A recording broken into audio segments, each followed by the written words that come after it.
Eto na ang Duterte. Eto na ang Sara Duterte. Parating na mga Duterte. Oh, si Sara daw tatakbo sa susunod na eleksyon. Naku, ano kayang tatakbohin nito sa susunod na eleksyon? Tatandaan po natin, yung susunod na eleksyon, midterm yon. Midterm election po yon. Walang presidente, walang vice president yon. Ang president and vice president 2028. Ang sa 2025 lang ay senators, congressmen, mayors, lahat except president and vice president. Oh, ano kaya ang tatakbuhin ni Sara? Medyo pabor ako diyan, ha. Hindi ko lang alam kung pwede sa batas yan. Pero kung pwede sa batas yan, ay pwede. Wala din naman yung vice president. Ewan ko ba sa'yo, Sara, ano nakain mo? Dapat presidente ka na eh. Pero maganda yon, no? Anong sa tingin ninyo? Takbo ka, Sara. Takbo ka, VP Sara, bilang congresswoman. Naku, ano pa ba ang tatakbuhin niya sa tingin mo? Tingin niya ba tatakbo pa yan? Kung tatakbo siyang 2025, kung senador? Hindi. I don't think so. Kung tatakbo yung Congress, kasi andun ang problema. Ang problema ngayon, mga duwag yung iba dyan sa Congress. Sunod-sunuran. Himod, no, kung madadagdagan ng mga kontrabida, naalala ko po, sinabi ni Tatay Digong yan sa SMNI. At nung nag-dinner din kami nung linggo, sinabi din yan, kailangan talaga may oposisyon. Kasi ang napag-uusapan namin that time, ang bira sa kanya ng media, grabe. Ngayon, ang media, pansin nyo, tahimik. Lalo na si Rappler. Ano nangyari kay Rappler? Oh, di ba? Wala na eh. Walang oposisyon. Kailangan ng oposisyon. Kailangan natin ng isa't isa. Tahimik na media. Ang mainstream media. Social media na lang ang talagang naaasahan natin. Kaya palakpakan natin lahat ng mga vloggers. Yan sila Spencer Lacalle. Siyempre Banateros Brothers, sila Jojo de Guzman. Mga maaayos. Talagang oposisyon. Di ba? So, sige, asarin mo. VP Sara, hindi. Ako seryoso ha. Matutuwa ako, personally seriously, natutuwa ako kung tatakbo siyang congresswoman. Sa katunayan, si Tatay Digong, mas gusto ko po maging congressman kaysa senador. Kailangan natin ng sisilip dyan eh. Ang problema natin nandyan talaga sa Congress, dyan sa Kamara. Sa Senado naman, more or less may numbers tayo dyan eh. At ang ganda niya, pag nagsama-sama sila, tapos andyan pa sila GMA, no? Malay natin, sa 2025, Speaker of the House na to si Sara. Malay natin si Tatay Digong. Ako shoot talaga sa banga. I would rather they run for congressman than senador. Plano sa politika ang isa sa mga inilahad ni Vice President at DepEd Secretary Sara Duterte sa kanyang pagbisita ngayong araw sa Barangay Bagugalliera sa Davao City. Sa kanyang talumpati, inilahad ni Inday Sara na tatakbo siya sa susunod na eleksyon.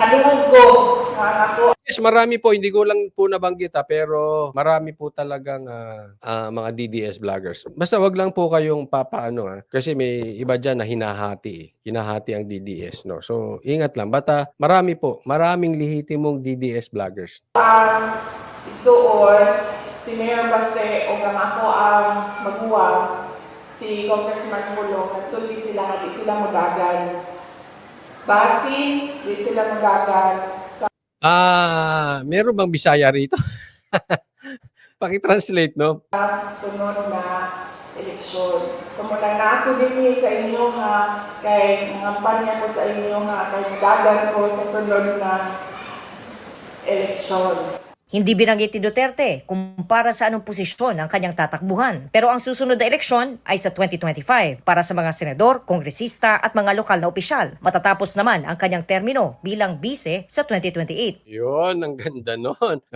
Yung susunod na eleksyon, maliwanag, bagamat hindi niya sinabi directly kung saan.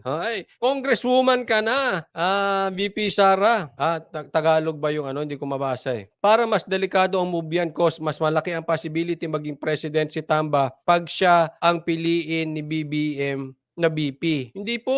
Hindi pwedeng BP si may Senate President pa eh. Hindi pwede maging BP si Tamba. Tambay pwede. Kaya nga inaasahan niyan yung parliamentary maging prime minister. Sinusubukan naming klaruhin sa tanggapan ng Vice Presidente ang kanyang pahayag. Inihayag din ni Duterte ang kanyang pagkadismaya sa umano'y pamimili ng pirma para sa People's Initiative Tingnan nyo po, number 1 topic natin. Sara Duterte, tatakbo. Anong issue niya? Etong bilihan ng boto or bilihan ng boto sa pirma. Pirma, kapalit, pera. Yan ang issue ngayon. Yan ang main topic ng lahat sa buong bansang Pilipinas. Huwag po tayong papayag maligaw. Sara, pirma ang topic. pang-amyandahan ng isang probisyon sa saligang batas. It is an insult to the ordinary and poor Filipinos. It reflects the character of politicians. Totoo. It reflects. Yung politisyang nagbabayad, sinasalamin yan ang kanyang karakter. Pangit ang karakter. Tandaan nyo yan. Ang politisyang namimili ng boto, pangit ang karakter niyan. Sigurado yan, magnanakaw yan. Saan niya babawiin yun? Bakit siya namimili? Alam niyang illegal. Diba? Magkakambal yan. Ang vote buying, magnanakaw. Asahan nyo na yan. Huwag na po natin paikot-ikutin. Huwag na po kayong papabudol. Tandem yan. Pag hindi ka naniniwala na ang vote buying ay magiging resulta ng pagnanakaw, niloloko mo yung sarili mo. Time-tested na po yan. Through experience, nakita natin ang bumibili ng boto nagnanakaw. Gusto nyo ba isa-isahin ko? Hindi na. Alam nyo na eh. Di ba? Alam nyo, it's public knowledge. O sino ba yung namili ng boto last year? Last election? Sa tingin nyo, hindi nagnanakaw ngayon? Real talk po. Of vote buying. May sabi pa rito, Coach Oli, Okada. O yan, may Okada issue pa. Mali-maleta. Nilagyan ng Japan. Nasa Japan News. Mali-maletang pera. Di ba? During elections. So, nakakasama ng loob na ginaganon yung mga tao na kailangan pa silang suhulan para papirmahin sa People's Initiative. Totoo, nakakadismaya. Bukod sa nagbibigay ng pera, nagbibili ng boto, bukod sa magnanakaw yan, nakakadismaya po kasi bakit? Ganoon po nila iniinsulto ang Pilipino. Sa halagang 100, sa halagang 1,000, kaya na nilang bili ng prinsipyo. Ganoon po kababaw ang tingin yan sa mga mahihirap. Mga matapobre yan, mga entitled people yan. Alam nila, kaya nilang bili ng mga mahihirap. Huwag kayong papayag na kayo ay binibili. Ang baba pa ng tingin nila sa inyo.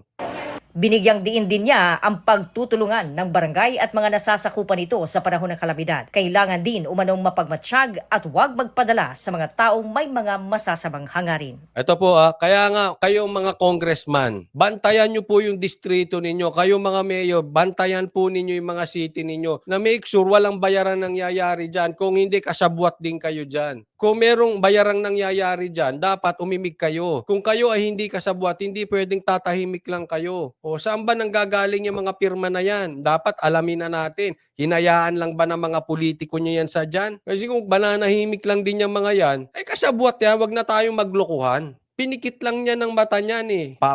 Totoo ba napipikit lang yan ng walang kasunduan? Nako, wag nga ako. Ay nako.